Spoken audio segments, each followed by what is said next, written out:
Ako si Gaudencio Ulidan. Ibubuto ko ng aking kababayan si Mar Rojas.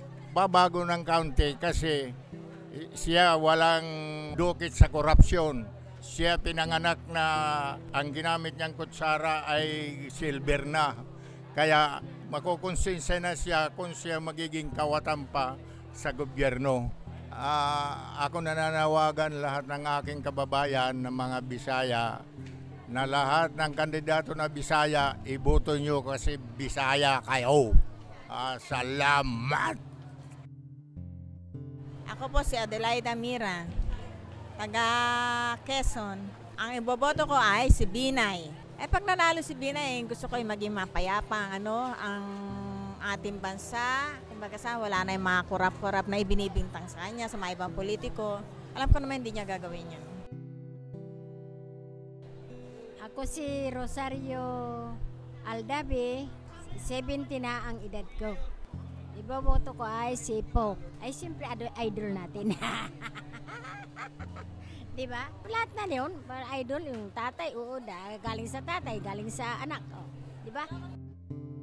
Ako si Rodolfo B. Lee. Ang edad ko ay 69. Iboboto ko si Duterte kasi dati ako'y talagang taga Davao. Kaya lubos kong kinukumpanya para sa kanya ikabubuti sa buong Pilipinas upang magbago. Paborito ko sa kanya, tapat. Pag sinabi niya, sinusunod. Ako si Concepcion Arceo Cruz. Ang birthday ko September 18, 1927. 88 years old na ako ngayon. Hindi ako nag-absent. Lagi akong bumoboto. Sabi ko nga baka ito na ang huli ko eh. Kaya hindi ko napilan. Kahit nahihirapan ako, gusto ko nga. Para naman may boto ko yung gusto ko. Para sa mga anak ko at mga apo ko.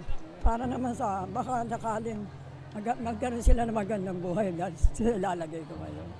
Gusto ko sana, yung magaling na, itong iboboto ko ngayon, sana siya makatulong sa kanila. Yun ang gusto ko sanang mangyari.